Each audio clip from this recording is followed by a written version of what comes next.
ಇನ್ನು 4ನೇ ರಾತ್ರಿಯೂ ಜೈಲಲ್ಲಿ ಕಾಲ ಕಳೆದ ಮಾಜಿ ಸಚಿವ ಎಚ್.ಡಿ. ರೇವಣ್ಣ ಕುಂತ್ರು ನಿಂತ್ರು ರೇವಣ್ಣ ಅವರಿಗೆ ಸೋಮವಾರದ ಜಪಾನೇ ಕಾಡ್ತಿದೆ. ಯಾಕಂದ್ರೆ ಸೋಮವಾರಕ್ಕಾಗಿ ಚಾತಕ ಪಕ್ಷಿಯಂತೆ ಕಾಯ್ತಾ ಇದ್ದಾರೆ. ಅವರ ಬೇಲ್ ಅರ್ಜಿ ವಿಚಾರಣೆ ಸೋಮವಾರ ಆಗುತ್ತೆ. ದೇವರು ಸೋಮವಾರ ದಯೆ ತೋರ್ತಾನೆ ಅನ್ನುವಂತ ಭರವಸೆಯಲ್ಲಿ ರೇವಣ್ಣ ಇದ್ದಾರೆ. ಜೈಲು ಸಿಬ್ಬಂದಿ ಬಳಿ ದೇವರ ಮೇಲೆ ಭಾರ ಹಾಕಿದ್ದೀನಿ ಅಂತ ರೇವಣ್ಣ ಹೇಳ್ಕೊಂಡಿದ್ದಾರಂತೆ. ಸೋಮವಾರ ಎಚ್.ಡಿ. ರೇವಣ್ಣ ಅವರ ಜಾಮೀನು ಅರ್ಜಿ ವಿಚಾರಣೆ ಆಗುತ್ತೆ. ಜಾಮೀನು ಸಿಗಲಿ ಅಂತ ದೇವರ ಹತ್ರ ಪ್ರಾರ್ಥಿಸ್ಕೊಳ್ತಿದ್ದಾರೆ ರೇವಣ್ಣ. ಮತ್ತಷ್ಟು ಡೀಟೇಲ್ಸ್ ನಮ್ಮ ಪ್ರತಿನಿಧಿ ಶಿವಕುಮಾರ್ ನೀಡ್ತಾ ಹೋಗ್ತಾರೆ. ಶಿವು, 4 ದಿನ ಜೈಲಲ್ಲೇ ಕಳೆದಿದ್ದಾರೆ ರೇವಣ್ಣನವರು. ಸೊ ಅಲ್ಲಿರುವಂತ ಸಿಬ್ಬಂದಿಗಳ ಜೊತೆ ತಮ್ಮ ಮನದಾಳವನ್ನ ಹಂಚಿಕೊಂಡಿದ್ದಾರಂತೆ. ಹಾಗಾದ್ರೆ ಹೇಗಿದೆ ಅವರ ದಿನಚರಿ ಜೈಲಲ್ಲಿ?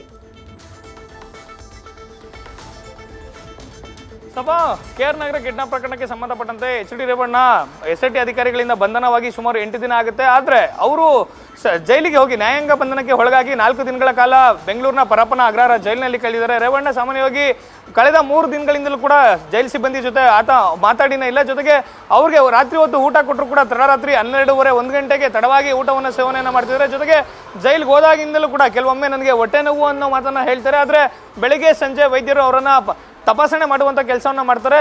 ರೇವಣ್ಣ ಅವರು ನಾರ್ಮಲ್ ಆಗಿದ್ದಾರೆ, ಹೆಲ್ತ್ ಕಂಡೀಷನ್ ಅನ್ನೋ ವರದಿಯನ್ನು ವೈದ್ಯರು ಕೊಡ್ತಿದ್ರು. ಆದರೆ ರೇವಣ್ಣ ಅವರ ಚಿತ್ತ ನಾಳೆ ನಡೆಯುವಂಥ ಬೇಲ್ ಅಪ್ಲಿಕೇಶನ್ಗೆ ಸಂಬಂಧಪಟ್ಟಂತೆ ಯೋಚನೆಯನ್ನು ಮಾಡ್ತಿರುವಂಥದ್ದು. ಸೋಮವಾರ ಬೇಲ್ ಅರ್ಜಿ ಇದೆ, ಎಲ್ಲವೂ ಕೂಡ ಒಳ್ಳೆಯದಾಗುತ್ತೆ, ತನಗೆ ಬೇಲ್ ಸಿಗುತ್ತೆ ಅನ್ನೋ ವಿಶ್ವಾಸದಲ್ಲಿ ರೇವಣ್ಣ ಇರುವಂಥದ್ದು. ಸದ್ಯಕ್ಕಿರೋ ಮಾಹಿತಿಯನ್ನು ಆಧಾರದ ಮೇಲೆ ರೇವಣ್ಣ ಅವ್ರಿಗೆ ಆಲ್ರೆಡಿ 67 ವರ್ಷ ವಯಸ್ಸಾಗಿದೆ. ಪ್ರಕರಣಕ್ಕೆ ಸಂಬಂಧಪಟ್ಟಂತೆ ಸಂತ್ರಸ್ತೆಯ ಹೇಳಿಕೆಯನ್ನು ಕೂಡ ತನಿಖಾಧಿಕಾರಿಗಳು ದಾಖಲು ಮಾಡಿದ್ದಾರೆ.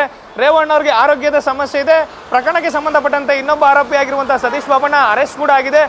ಈ ರೀತಿಯಂತ ಎಲ್ಲ ಅಂಶಗಳನ್ನು ಉಲ್ಲೇಖಿಸಿ ರೇವಣ್ಣ ಪರವಾಗಿ CV ನಾಗೇಶ್ ಅವರು ವಾದವನ್ನು ಮಾಡಿದ್ರು. ಆದರೆ ಡಿಫೆನ್ಸ್ ಲಾಯರ್ ಅಂದರೆ SIT ಪರವಾದಂಥ ಲಾಯರ್ ಜಯಾ ಕೊಟ್ನಾರಿ ಮಾತಾಡುವಂಥ ಸಂದರ್ಭದಲ್ಲಿ ನಮಗೆ ವಾದವನ್ನು ಮಂಡನೆ ಮಾಡಲಿಕ್ಕೆ ಇನ್ನೂ ಕಾಲಾವಕಾಶ ಬೇಕು ಅಂತೇಳಿ ಸೋಮವಾರ ಮತ್ತೆ ಕಾಲಾವಕಾಶ ಪಡ್ಕೊಂಡ ಹಿನ್ನೆಲೆಯಲ್ಲಿ SIT ಪರ ವಕೀಲರು ವಾದ ಮಂಡನೆ ಆದಂಥ ನಂತರದಲ್ಲಿ ರೇವಣ್ಣ ಅವ್ರಿಗೆ ಮತ್ತೆ ಬೇಲಾಗುವಂಥ ಸಾಧ್ಯತೆಗಳು ಸದ್ಯಕ್ಕೆ ಹೆಚ್ಚಾಗಿರುವಂಥದ್ದು. ಆದರೆ ಜೈಲಿನಲ್ಲಿರುವಂಥ ರೇವಣ್ಣ ಅವ್ರಿಗೆ ಸೋಮವಾರದ ಬೇಲ್ ಹಿಯರಿಂಗ್ ಮೇಲೆ ತುಂಬಾ ಚಿಂತೆ ಆಗಿರುವಂಥದ್ದು. ತನಗೆ ಬೇಲ್ ಸಿಗುತ್ತೆ, ಸೋಮವಾರ ಹೊರಗಡೆ ಬರ್ತೀನಿ ಅಂತೇಳಿ ರೇವಣ್ಣ ಜೈಲು ಅಧಿಕಾರಿಗಳ ಬಳಿ ಹೇಳ್ಕೊಂಡಿರುವಂಥದ್ದು. ಸಭಾ ನ್ಯೂಸ್ ಫಸ್ಟ್ ನಿರ್ಭೀತಿಯಿಂದ ನಿಮ್ಮ ಪರವಾಗಿ.